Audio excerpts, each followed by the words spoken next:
Hello, everyone, and welcome back. Coco here with Advo from Evil Guacamole Gaming, and we're continuing Cupid. Hoorah! Hoorah! And we just got done with Catherine's latest, or first performance, which went excellently, and this is after the death of her sister, and Yes, she and Guilemme are getting down and dirty. seemed that way. Catherine went back to her dressing room, humming as she was about to grab her coat. She wasn't the least bit tired.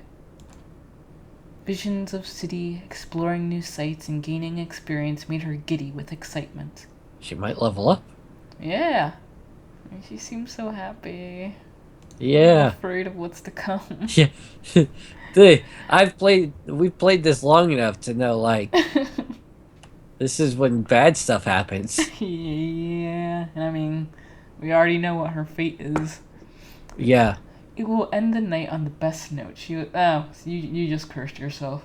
Oh, yeah. A small knock interrupted her thoughts. Who's there? Catherine turned around and a cheerful smile froze on her face. The Marquise peeked from the open door and stepped inside. I get to talk to myself. Uh-oh. Hello, Cass. Well, that's a tingling passed through Catherine's neck. Although she was aware he had returned, this was the first time she had seen him in 2 years. Oh, Woo. wow. Rosa wasn't kidding when she said he had been traveling for a long time. Yeah, that's. After she rebuked his intentions of wooing her. Ooh. Catherine shook her head at the memory. They grew up together. It was normal to develop feelings for someone you shared most of your life with, was it not? Depends on if either of you were under the age of 6 when it began. That Yeah. that's that's psychological studies actually involving uh, groups of orphan kids in Israel, but they found that even if you're not remotely related by blood, if you grow up, you know, with the cut point was at the age of 6, you know, like You I develop believe. familial ties instead? Yes, your brain basically associates that like it what's that word? The imprints that person on your brain as a person that you are not to have sexual feelings towards. That makes a lot Um, of sense to me. so this is this is the reason why like people seem to think that there's a natural thing that with relatives, but it's not relatives, it's being around them. um this is the reason why it's not unlikely for persons to have attraction to cousins unless they actually grew up with them. That Now makes that sense. not saying anything about the ethical or moral ramifications of cousin sex, but uh you know, I'm just saying that that's how that works. Anyway, Yeah, I mean, it makes sense to me because, like, even beyond the age of 6, like, my best friend, so many people used to think we were a couple. They, like, mixed that so many times, and, like, I've thought about it. I'm like, why didn't I ever have feelings for her? She's, like, we get along so perfectly. And it's just because I can't not see her as a sister. It's just impossible for me when I try to think of that beyond it. I just automatically get that reflex, and I'm like, ugh. yeah. Yeah, like and the thing is, you could also the other way can work around because uh though I wonder how much it has to do with like I don't know, we're getting too far off. Yeah, yeah, Yeah. okay. Um So, We can discuss this at some other point. yeah. It was normal to develop feelings for someone you shared most of your life with, was it not? Yet Catherine had promised herself not to dabble with the Marquis. With all the rumors and the past flings, it felt like she knew too much. Too complicated, she had reasoned. The rumors were still alive in some circles. But hadn't Guillem come clean with his romantic escapades? Hadn't he vowed to be faithful since he had made his intentions clear? Who to believe? Perhaps it was possible that...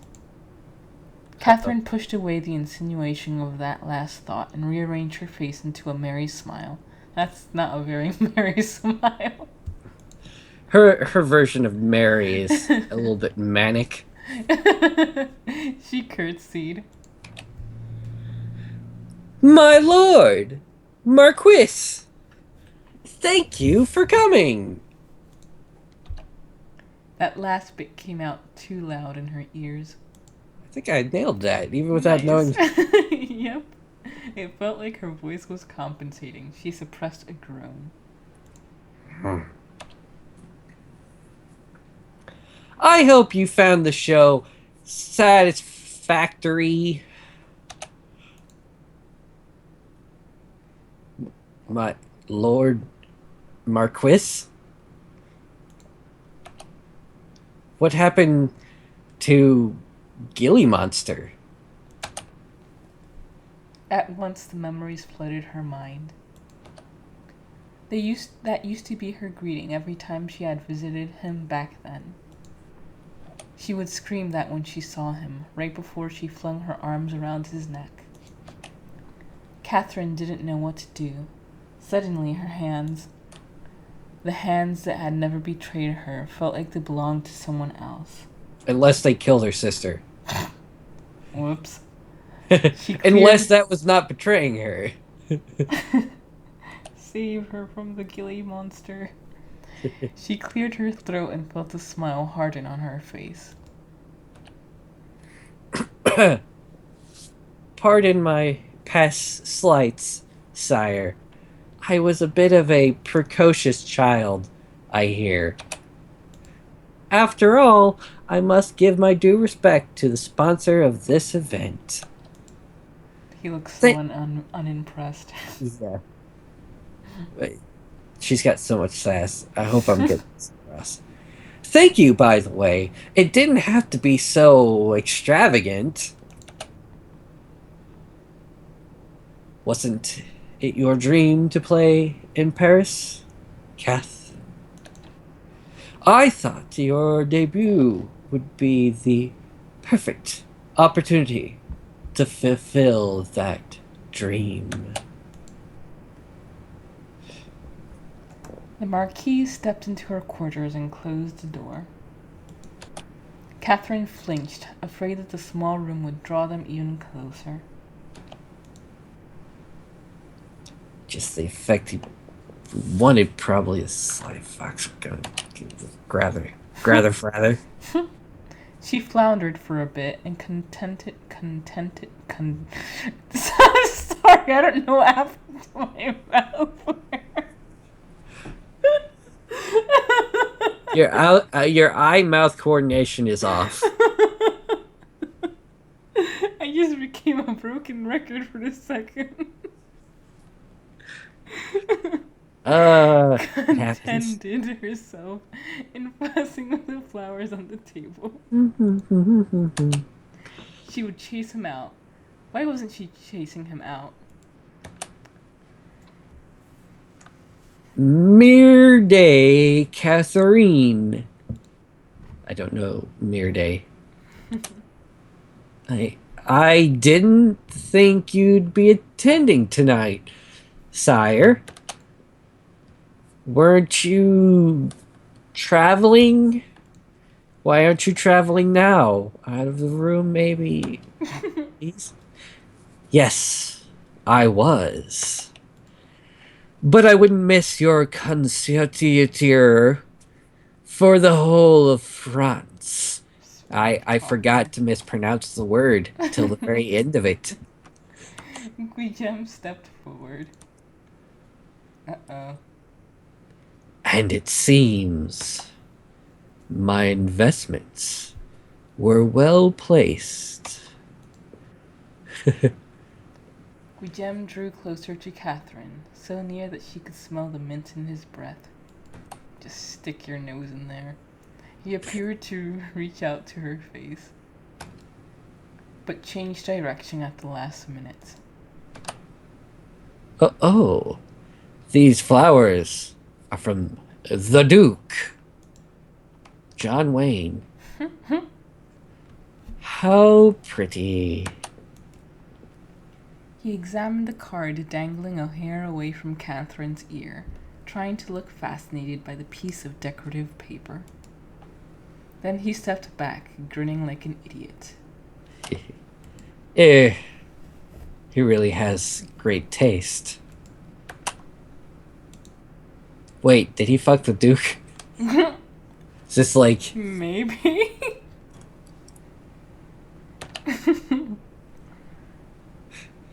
Wherever did you learn that, muckhead? If he thought that kind of ploy would make her swoon, then he was dead wrong. In fact, all it made her want to do was wipe that stupid grin off his face. This sounds like her sister. Yeah, it Like, does. grr, anger, And grr, she, grr. you know, she actually looks more like her sister now that she's wearing her hair that way. Oh, yeah. I think that's how Amelie used to wear it too. Yeah. With the backside of the vase. Yes, he does, doesn't he? She gritted her teeth, unable to take the acidic edge off her voice. It wouldn't be so hard. All she had to do was grab the neck of the expensive vase and fling it at his head. Getting awful violent again, aren't we?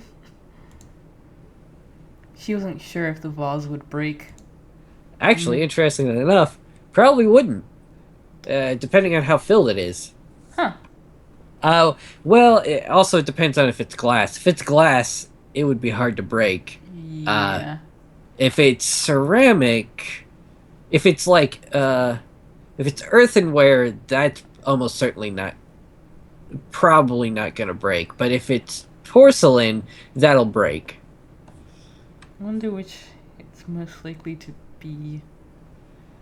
Well, there's a bunch of different vases around, but you can't see the one that I think is the one they're implying this is that well. It looks a little squat, but that's it. Yeah, it's probably that one that's on the table since that's the one that has the tag. Yeah. Maybe she would need to hit him again for the full effect. Well, that's the thing. If it breaks, that is not a bad hit. If it doesn't break, that's a concussion. Because if it doesn't break, that means the skull's breaking. Yeah, it took the brunt. Pretty much. Something has to cave. Yeah. Catherine, did you hear what I just said? But, huh? I said, now that I'm back in town, would you consider playing for me again? It was part of our original arrangement, after all.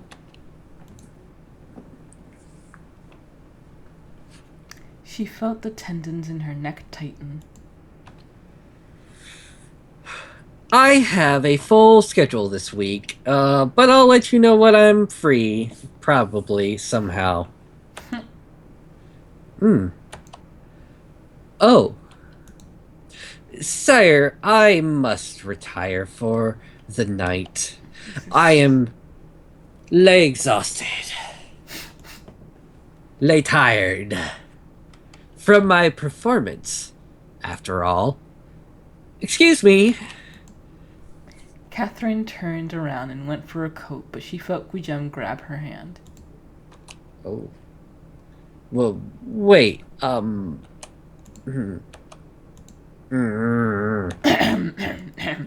They stared at each other for a couple of seconds. They're gonna make out. Guilemme looked like he was about to say something. His mouth opened and closed as if debating the correct words in his head. But he just dropped Catherine's hand a moment later. More grunts. Those grunts are coming out like the death throes of boss monsters in Link to the Past. Yeah, you know the ones. I do. I'm sorry, you're right. You must be tired. Then fire missiles. His His shoulders dropped. Catherine felt a tinge of disappointment, but she ignored it quickly. Guilemme let out a sigh. You know, I am so not good at this, Catherine. Oh, what do I know now? What's this? Pray tell. You seem to do just fine. You have an amazing track record. Huh? That track record. The track being my sister. Who's dead? Who's dead. Probably by me. Probably not related to you, but she dead. Catherine folded her arms over her chest with a pout.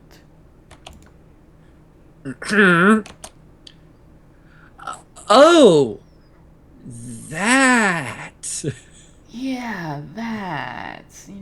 That is just because of my beautiful face. What? Most people think I am very deep and thoughtful when I stare at them like this. His eye just starts twitching. Like the one teacher from Daria. I can't remember. I only ever saw Martino? scattered. I only ever saw like scattered episodes of Daria. Yeah, the guy was always. There was a guy who was basically almost about to have an aneurysm every day. Because, like, everybody was that dumb. Oh, that sucks. Poor guy. And except for Daria, who he got annoyed at because she was the only one who could answer everything, so. Yeah. She was the one that kept him from going overboard.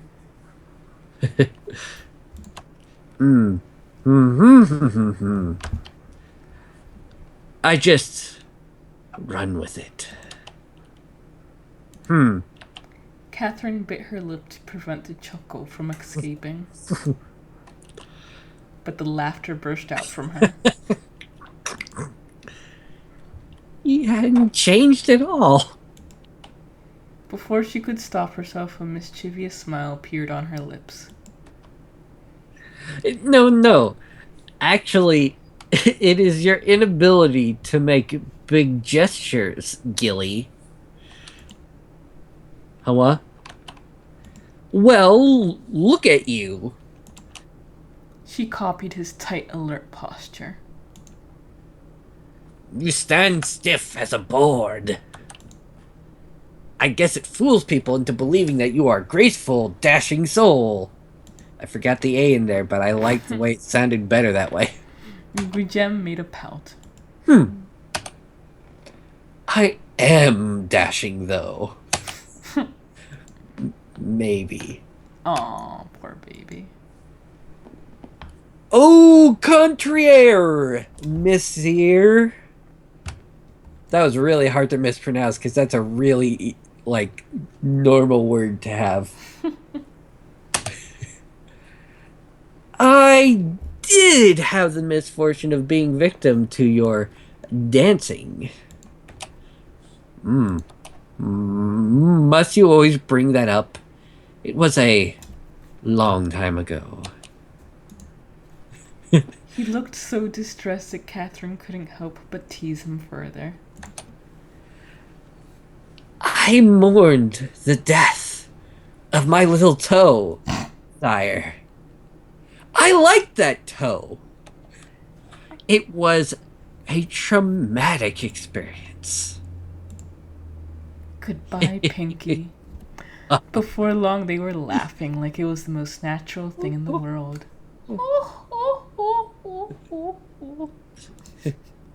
When did it change? Sorry. Hadn't it always been like this? Catherine settled back into her own skin, mulling the confusion in her veins. Yes. She looked up at him. Her own emotions stung her. You can't keep running away from me. She sighed deeply.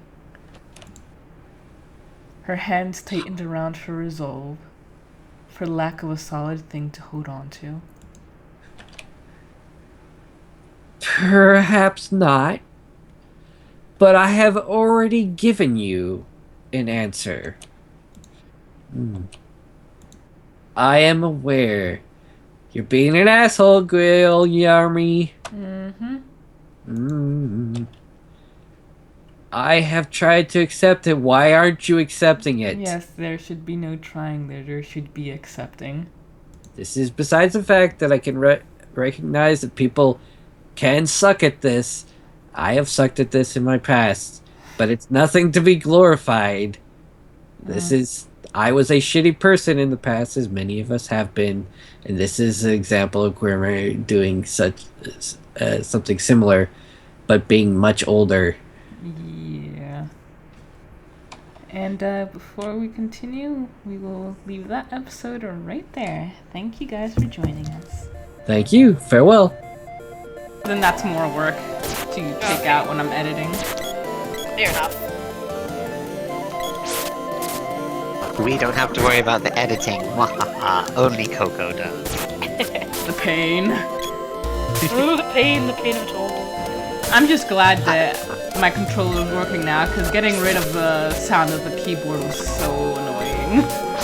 Oh, interesting. Good job getting the controller working.